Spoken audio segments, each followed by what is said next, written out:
하나님께서 오늘 우리에게 주시는 말씀 여호수아서 7장 10절에서 13절입니다. 함께 우리 말씀 읽겠습니다. 여호와께서 여호수아에게 이르시되 일어나라, 어찌하여 이렇게 엎드렸느냐.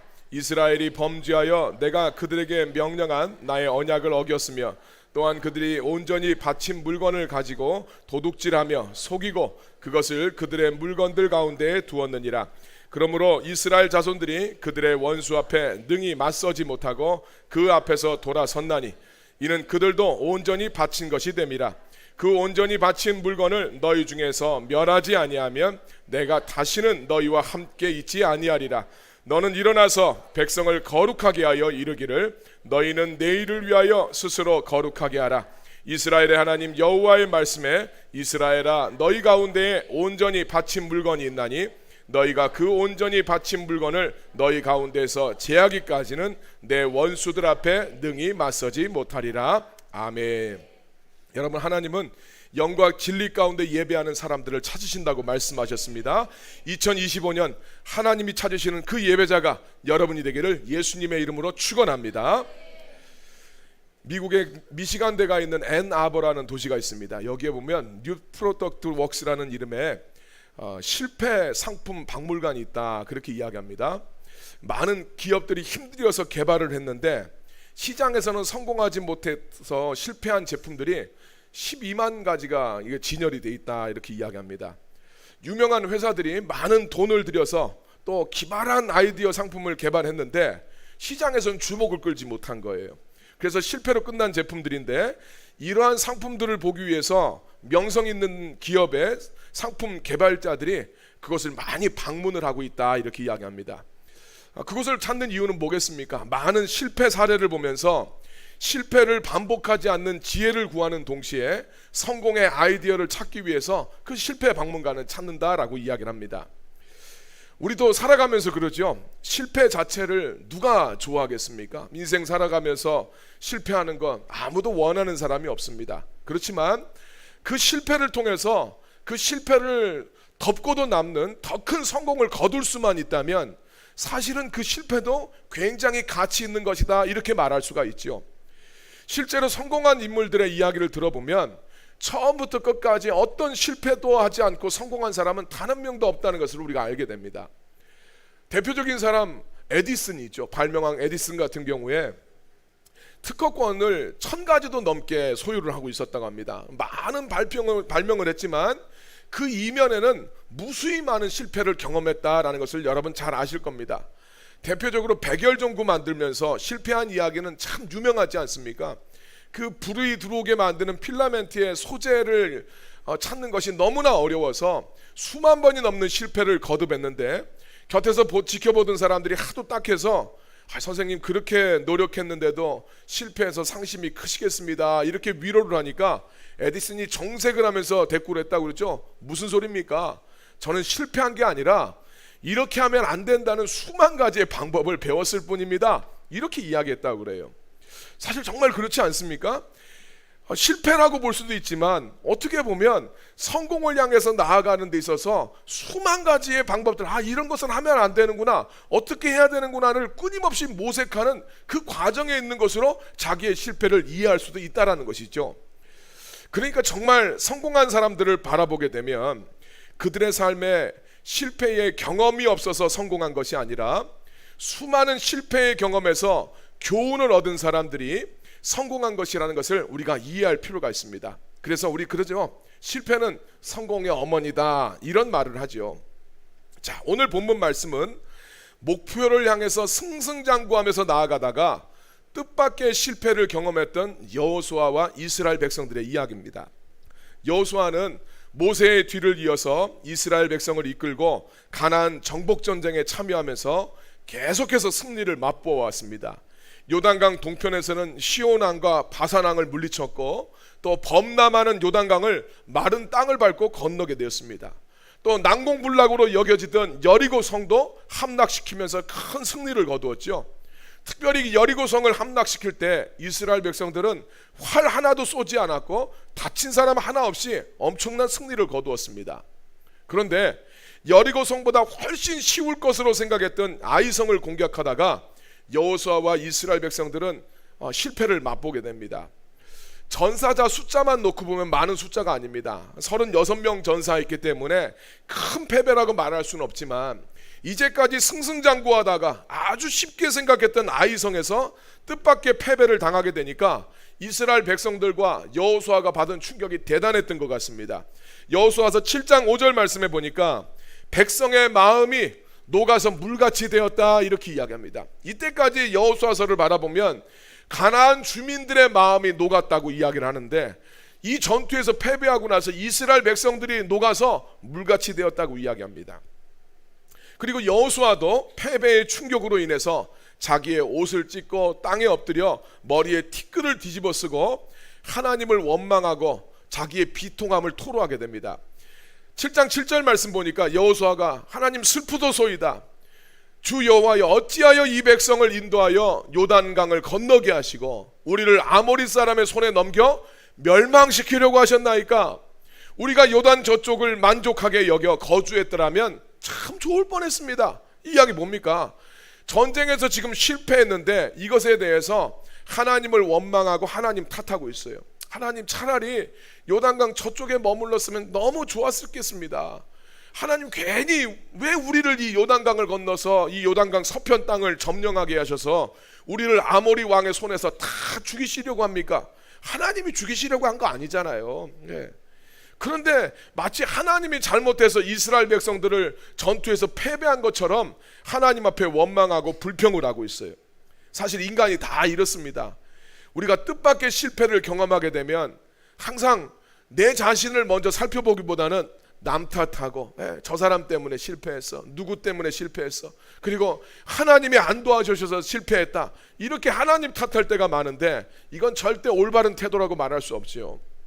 왜냐하면 남 탓하고 하나님 탓하고 불평하고 원망해서는 그 실패를 통해서 아무것도 배울 수가 없기 때문이에요. 다른 사람 문제니까, 내 실수가 아니라 다른 사람의 문제고 하나님이 잘못해서 됐다고 생각하면 나는 할 게 아무것도 없는 거예요.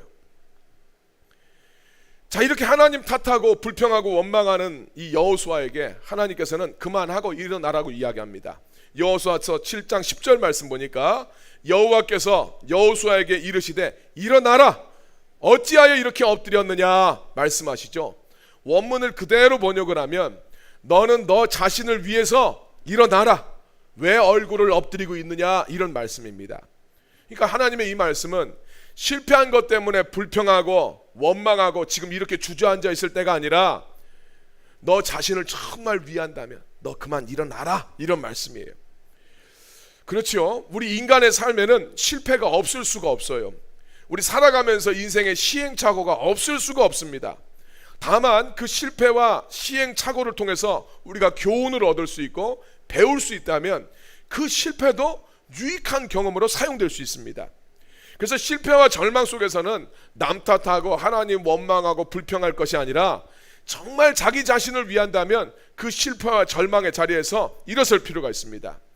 오늘 우리는 이 본문 말씀을 통해서 우리가 인생의 넘어짐과 실패와 좌절을 경험하게 되었었을 때 이 실패를 우리가 어떻게 처리해야 되는지, 그 실패의 자리에서 어떻게 일어나야 되는지 우리에게 주시는 주님의 말씀을 함께 들어보도록 하겠습니다. 실패의 자리에서 첫 번째, 그 자리에 좌절해서 계속 머물러 있으면 안 되죠. 일어서야 돼요. 실패 가운데 계속 머물러 있어서 그걸 곱씹고 좌절하고 실망하고 이러고 있으면 안 된다는 거예요. 왜냐하면 여러분, 실패가 사람을 망치는 것이 아니기 때문이에요. 실패가 사람을 망하게 하는 것이 아니라 그 실패를 딛고 일어서지 못하는 것이 그 사람을 망하게 만듭니다. 우리 예수님 제자들 2명 보면 비교할 수 있죠. 예수님과 3년을 동고동락했던 제자 베드로는 예수님께서 경고를 하셨죠. 네가 오늘 밤 나를 모른다고 3번 부인할 것이다. 자기는 절대 그러지 않겠다고 주님 앞에 맹세했는데, 그날 밤에 너도 저 나사렛 도단과 한패가 아니냐라고 하는 그 이야기에 자기도 모르게 겁이 나서 3번이나 예수님을 모른다고 부인을 합니다. 너무나 수치스러운 일이고 부끄러운 일이었죠. 차마 예수님 앞에 고개를 들 수가 없는 너무나 비참한 일이었어요. 근데 베드로가 이 엄청난 믿음의 실패를 경험했지만 베드로는 그 실패를 딛고 일어나서 자기의 삶 속에 찾아오시는 예수님을 만나서 위대한 사도가 됩니다. 반면에 똑같이 3년 동안 동고동락했던 가룟 유다도 예수님을 배반했지요. 근데 이 가룟 유다는 그 실패를 딛고 일어서지 못하고 스스로 자결하는 선택을 합니다.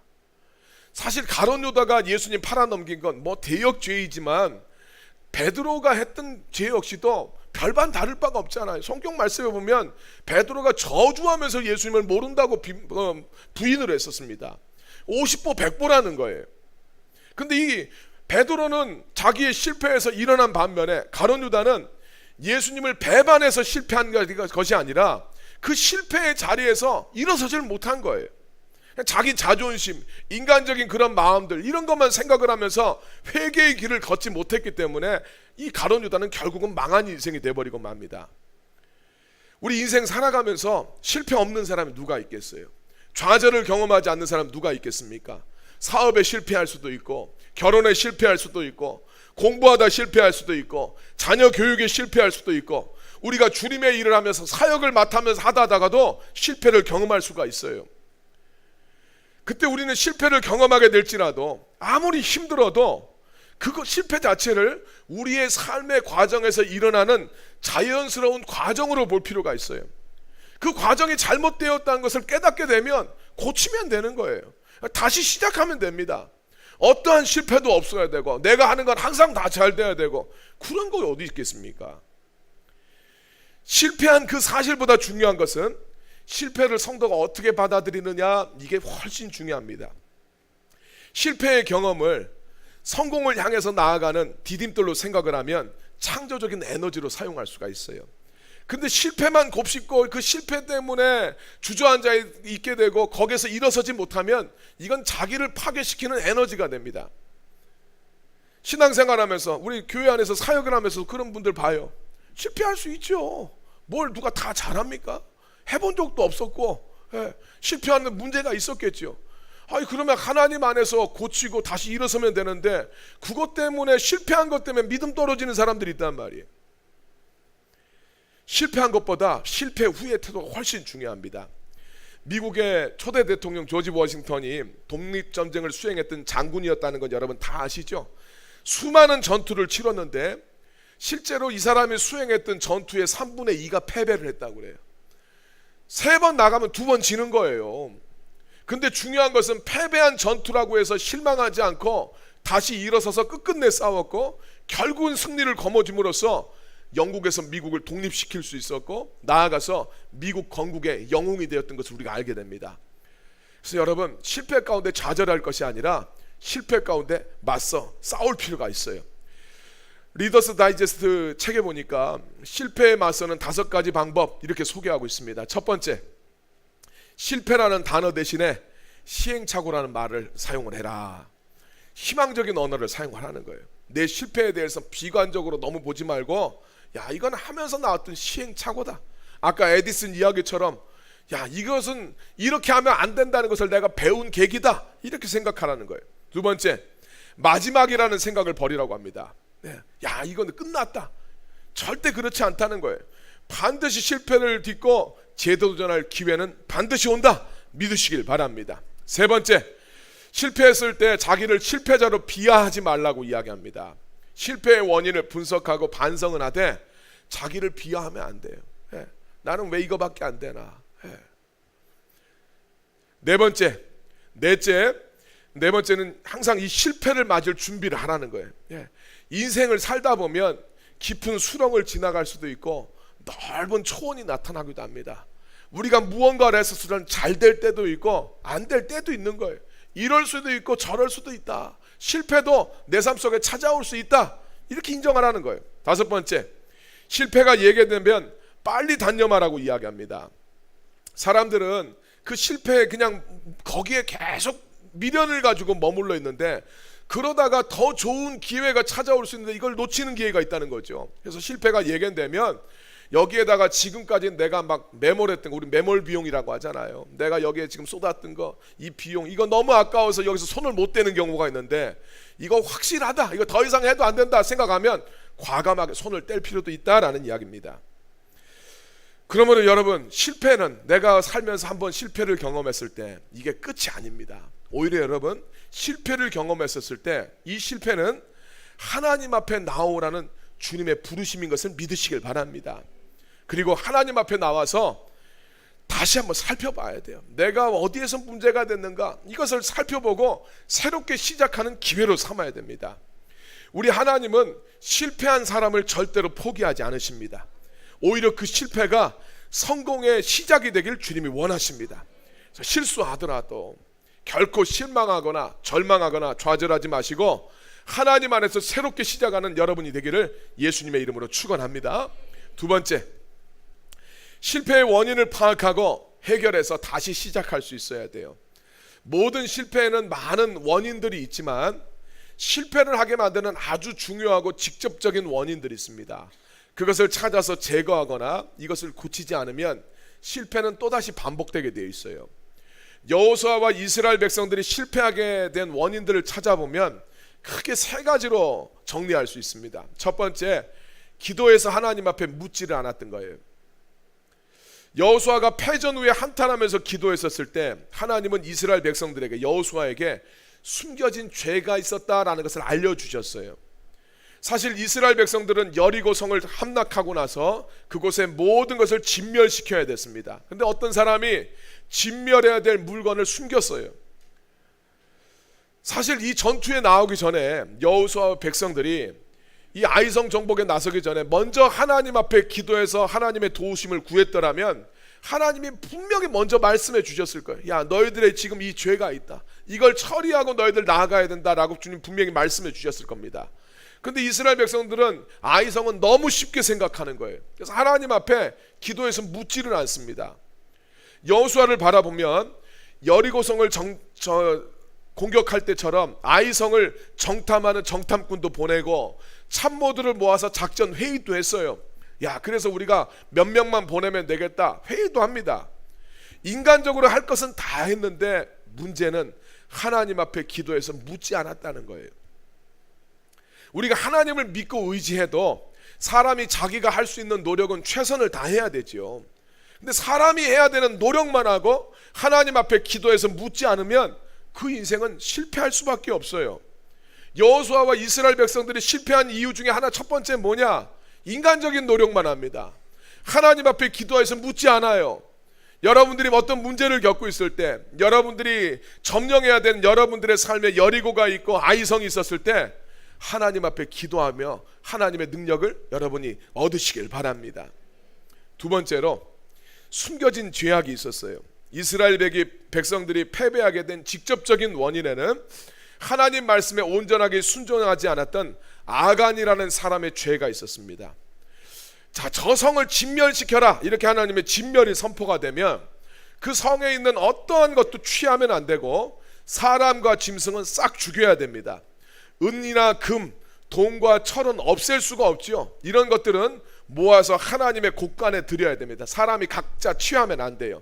그리고 나머지 모든 물건들, 태울 수 있는 것들은 싹 불태워야 됩니다. 어떤 것으로도 전리품을 취하면 안 되는데 아간이 지금 여리고성을 함락시키고 나서 외투 한 벌과 은덩어리와 금덩어리를 보고 이걸 숨겨둡니다. 사람들 눈은 감쪽같이 속일 수 있었는데 하나님은 속일 수 없었어요. 여러분, 이거 우리 인생 살아가면서 진짜 우리가 예수를 믿는다면 이걸 잘 생각해야 됩니다. 많은 믿는 자들이 살아가면서 하나님 믿는 사람들인데 하나님을 의식하지 않는 경우가 많아요. 사람들 눈치는 많이 봅니다. 사람들은 의식하는데 하나님은 보이지 않으니까, 내 눈에 보이지 않으니까 하나님을 의식하지 않는 경우가 있어요. 여러분, 이게 아간의 죄악입니다. 하나님을 의식하지 않는 삶, 그 삶 자체가 죄악된 거예요. 내가 하나님 믿는 사람이라면 하나님 눈치를 봐야죠. 사람 눈치만 보면 안 됩니다. 이번 주 안 나가면 목사님한테 눈치 보인다, 그게 아니라 하나님을 두려워해야죠. 하나님 의식하지 않는 인생은 죄악된 인생이고 그런 인생은 반드시 실패할 수밖에 없다는 것을 오늘 말씀에 보여주고 있어요. 여러분, 살아가시면서 눈에 보이는 대로 살아가고 욕심 따라 살아가면 반드시 문제가 됩니다. 인생을 살면서 후회하지 않으려면 하나님을 의식해야 돼요. 예수 믿는다는 게 뭡니까? 네, 하나님 의식해야죠. 우리 코람데오라는 라틴어 있죠. 하나님 앞에서, 이런 뜻이. 내가 하나님 앞에 살아가는 거예요. 사람 눈치만 보지 마시고 내 삶이 하나님 앞에 있음을 바라보시면서 하나님을 의식하시길 바랍니다. 하나님 앞에 하나님을 의식하지 않으니까 자기의 죄와 허물들을 바라보지 못했어요. 자, 내가 이 죄를 가지고 하나님이 우리와 함께 해주지 않습니다. 언제나 내 죄와 허물들을 발견하고 처리하면서 나아가야 돼요. 그거 하지 않으면 실패할 수가 없습니다. 사람만 의식하고 하나님 의지하지 않는 이 영적인 오만함, 거짓됨, 그 영적인 무지가 실패의 원인이 된다는 것 기억할 필요가 있어요. 세 번째로 이스라엘이 실패한 직접적인 원인, 세 번째, 불순종이죠. 하나님 말씀에 대해서 불순종했어요. 분명히 아간도 하나님께서 명령하신 명령을 들었습니다. 여리고의 모든 것들은 취하면 안 된다, 하나님이 싹 진멸시켜야 된다라고 말씀하셨을 텐데 자기의 탐욕과 욕구가 하나님 말씀보다 앞서 나간 것, 이게 하나님 말씀보다 자기 욕구가 앞선 것, 이게 문제가 됩니다. 인간한테 있어서 욕구는 없을 수가 없죠. 욕구는 인간의 삶을 영위하는 인간의 본질 중에 하나예요. 욕구가 없으면 그거 죽어요. 먹고 싶지 않으면 어떻게 됩니까? 비리비리하죠. 먹어야 되는 욕구가 없으면 죽는 거예요. 욕구는 인간의 삶을 영위할 뿐만 아니라 우리의 삶을 발전시키는 원동력이 됩니다. 우리의 과학의 문명들 좀 더 편리해 보려고 막 하는 거 아닙니까? 그것이 우리들의 삶을 엄청나게 발전시키죠. 우리 한국 고속도로에 분홍색하고 초록색 줄, 외국 사람들이 보면 깜짝 놀란다면서요. 어저께 우리 조문 다녀오면서 이제 그런 이야기 함께 나눴었어요. 야, 어떻게 하면 좀 더 우리가 더 길을 잘 찾아갈 수 있을까? 이런 욕구가 우리의 삶을 편리하게 만들고 발전시키는 원동력이 됩니다. 그렇지만 인간의 욕구가 하나님보다 더 우선순위에 놓이게 되고 그것이 더 중요하게 생각될 때 이게 죄라는 걸 알아야 돼요. 인간의 욕구는 우리한테 분리시킬 수 없어요. 우리의 본능입니다. 그러나 인간은 본능 따라 살면 안 되고 말씀 따라 살아야 돼요. 이게 제대로 처리되지 않으면 언제나 그 인생은 실패할 수밖에 없어요. 하나님이 도와주질 않습니다. 여러분, 사람의 욕구라는 게 사회적으로도 제한받아야 되는 거 아닙니까? 내가 사람 죽이고 싶다고 해서 아무나 죽이면 됩니까? 안 되지 않습니까? 기업들도 자기네들이 이윤을 추구하는 자유는 있지만 제한받아야 돼요. 그러지 않으면 전체 사회가 무너집니다. 권력도 마찬가지 아닙니까? 마음대로 되는 게 아니에요. 제한돼야 됩니다. 먹고 싶은 것도 우리의 삶 속에서 제한돼야 되죠. 먹고 싶은 대로 다 살게 되면 병들지요. 우리 인생 살면서 자기 하고 싶은 대로 하면 살면서 문제 안 생기는 거 있습니까? 다 문제가 생깁니다. 우리 삶에는 수많은 욕구들이 있는데 그것 자체는 죄악이 아니에요. 그러나 이게 하나님 말씀 안에서 다스림 받지 않으면 이게 죄가 됩니다. 하나님 말씀 안에 다스림 받지 않으면 그 인생은 실패할 수밖에 없어요. 여러분들의 삶 속에 찾아오는 욕구들 하나님 안에 다스림 받기를 주님의 이름으로 축원합니다. 자, 이렇게 구체적인 내 삶 속의 어떤 문제들, 이거를 고치면서 넘어가야 되는 거죠. 그리고 세 번째로는 하나님 앞에서 이제 다시 결단을 해야 돼요. 실패에만 머물러 있는 것이 아니라 정말 미래를 위해서 다시 결단하고 다시 주님 앞에 서야 돼요. 이게 하나님께서 우리 성도들에게 주시는 큰 축복이죠. 우리는 실패할 수밖에 없고 실수할 수밖에 없는데 주님이 전심으로 우리가 주님 앞에 찾아오면 주님은 우리한테 기회를 주십니다. 자, 여호수아서 7장 13절 말씀 같이 한번 이 말씀 읽겠습니다. 시작. 너는 일어나서 백성을 거룩하게 하여 이르기를 너희는 내일을 위하여 스스로 거룩하게 하라. 이스라엘의 하나님 여호와의 말씀에 이스라엘아, 너희 가운데 온전히 바친 물건이 있나니 너희가 그 온전히 바친 물건을 너희 가운데서 제하기까지는 내 원수들 앞에 능히 맞서지 못하리라. 아멘.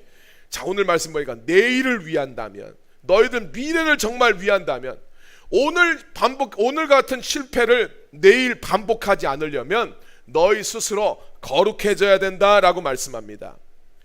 오늘의 절망이 내일의 소망이 되길 너희가 원한다면 하나님 앞에서 스스로 거룩하게 해라, 그렇게 말씀하고 있습니다. 너희들의 삶 속에 그런 구별됨이 없으면, 너희들의 삶 속에 그런 새로워지는 것이 없으면 네 원수들을 절대 맞설 수 없다라고 주님 경고하고 있죠. 성도가 하나님 앞에서 자기의 죄를 깨닫고 돌이키지 않으면 성도를 넘어뜨리려고 하는 마귀의 공격에 능히 맞설 수가 없다는 거예요. 우리들의 삶 속에 있는 죄악은 반드시 처리가 돼야 됩니다. 그래서 주님께서 깨닫게 하신 죄는 반드시 회개하고 돌이킬 필요가 있어요. 그래서 하나님께서는 범죄한 아간과 그의 가족과 모든 소유를 돌로 치고 불태우라고 명령을 하셨어요. 그래서 이스라엘 백성들이 아골 골짜기로 이 아간의 사람들을 다 데리고 가지 않습니까? 골짜기에 몰아놓고 모든 이스라엘 백성들이 돌을 가지고 그 아간의 가족들과 모든 짐승들을 돌로 쳐서 죽입니다. 그리고 그것을 불태워버려요. 여러분, 얼마나 이거 끔찍합니까? 내 형제들, 내 가족들, 우리 집안 사람들이란 말이에요. 유다 지파 같은 경우 더 그랬을 거 아닙니까? 이걸 행하는 이스라엘 백성들의 마음은 말할 수 없이 비통하고 고통스러웠을 거예요. 회개가 바로 그 마음을 가지고 회개해야 돼요. 주님 앞에 비통한 마음을 가지고 주님 앞에 철저하게 회개해야 됩니다. 말로 대충 때우는 것은 회개가 아니에요. 비통한 마음을 가지고 정말 내 죄에 대해서 끔찍한 생각을 가지고 이 주님 앞에 이걸 돌이킬 필요가 있어요. 아가는 자기 죄악 때문에 비극적인 죽음을 당하게 되지만 예수님은 우리의 죄악 때문에 끔찍한 고통을 당하시고 죽임을 당하시게 됩니다. 내 죄악 때문에 예수님이 십자가 위에서 저렇게 처절하게 고통당하시고 죽으셨다. 그 비통함을 가지고 주님 앞에 회개할 필요가 있어요. 그리고 하나님 앞에 다시 언약을 좀 새롭게 해야 됩니다. 아간을 죽임으로써 이스라엘의 죄악을 씻어낸 백성들은 아이성 전투에서 승리하고 난 다음에 하나님 앞에서 언약을 새롭게 갱신하는 언약 예식을 다시 행하게 됩니다. 그래서 여호수아서 8장에 보면 30절 이하의 그 장면이 나옵니다. 세겜이라는 곳에 가서 에발산과 그리심산에 올라가서 언약식을 합니다. 그래서 이스라엘 백성들이 에발산에 6개의 이 부족이 올라가고 그리심산에 6개의 지파가 올라가요. 그러면서 율법서를 낭독을 합니다. 그리심산은 나무가 많아요. 하나님 앞에 너희가 순종하면 이런 축복이 있다라는 것을 백성들이 그 율법을 낭독을 합니다. 그러니까 이게 완전히 쩌렁쩌렁 다 들렸겠지요. 그리고 에발산에 올라간 백성들은 하나님 말씀에 불순종하게 되면 이런 저주가 있다라면서 그 율법을 낭독을 합니다. 백성들이 아멘으로 화답하고 세겜에서 하나님 앞에 예배 드릴 뿐만 아니라 율법의 조문들을 딱 이 돌에다가 새겨서 그것을 이 세겜에다가 기념비로 세워놨다, 그렇게 말씀을 하고 있어요. 하나님의 말씀을 다시 한번 낭독을 하면서 그 말씀대로 순종하며 살겠다고 다짐하는 예식을 행했다라는 이야기예요. 그래서 이 여호수아서를 읽어보면 이 뒤로부터 이스라엘 백성들의 태도가 굉장히 달라집니다. 그래서 계속해서 이스라엘이 하나님 말씀에 철저하게 순종했다는 이야기가 이 반복 억구처럼 계속 드러나요. 하나님의 말씀에 따라 진멸시켰다, 하나님 말씀에 따라 진멸시켰다, 이 이야기가 계속해서 반복됩니다. 여호수아서에서 여호수아와 이스라엘 백성들이 전투를 한 횟수를 세어보면 33번이라고 그래요. 이 33명의 대적들과 함께 싸워서 33승을 거두게 됩니다. 사실 이제 아이성에서 한번 패했지만 결국 아이성을 함락을 했기 때문에 33전 33승이라고 이야기를 하죠. 아이성 전투는 이 아이성 전투를 점령하려다가 첫 번째 실패했던 것은 그 당시로 봐서는 참 괴롭고 고통스럽고 왜 하나님 이렇게 하셨나 이해할 수 없는 일이었지만 지나고 나서 보니까 이스라엘이 가나안 정복 전쟁을 수행하면서 33전 33승을 거두면서 하나님이 허락하신 약속의 땅을 결국은 점령하게 되는데, 점령하고 나서 보니까 아이성 전투의 실패가 하나님 주신 약속의 땅을 다 점령하는 데 있어서 중요한 디딤돌이 되었다 하는 것을 깨닫게 됩니다. 여러분, 우리가 섬기는 하나님은 우리의 죄악으로 인해서 실패한 그 실패조차도 하나님의 선한 뜻을 이루어가는 축복의 디딤돌로 사용하시는 분이십니다. 그분이 우리가 섬기는 하나님이에요. 다만 중요한 것은 우리가 우리의 실패 가운데서 하나님이 주시는 교훈을 발견할 수 있어야 돼요. 실패 속에서 다른 사람 탓하고 하나님 탓하고 원망하면 아무것도 배울 게 없어요. 저 사람 때문이니까 나는 바뀔 게 없어요. 이건 하나님이 잘못한 거니까 이건 하나님 문제가 됩니다. 교회 안에서도 뭐 이런저런 다툼도 있을 수 있죠. 하나님이 나를 이 교회에 데리고 와서 문제가 생겼어. 그럼 난 바꿀 게 없어요. 그런 식으로 하면 아무것도 배울 수가 없다는 거예요. 중요한 것은 실패 속에서 주님이 내게 주시는 말씀, 주님이 주시는 교훈을 발견할 수 있어야 돼요. 그리고 하나님 안에서 하나님의 뜻을 배우고 성장하고 새로운 결단이 필요합니다. 인생은 누구도 완전할 수가 없어요.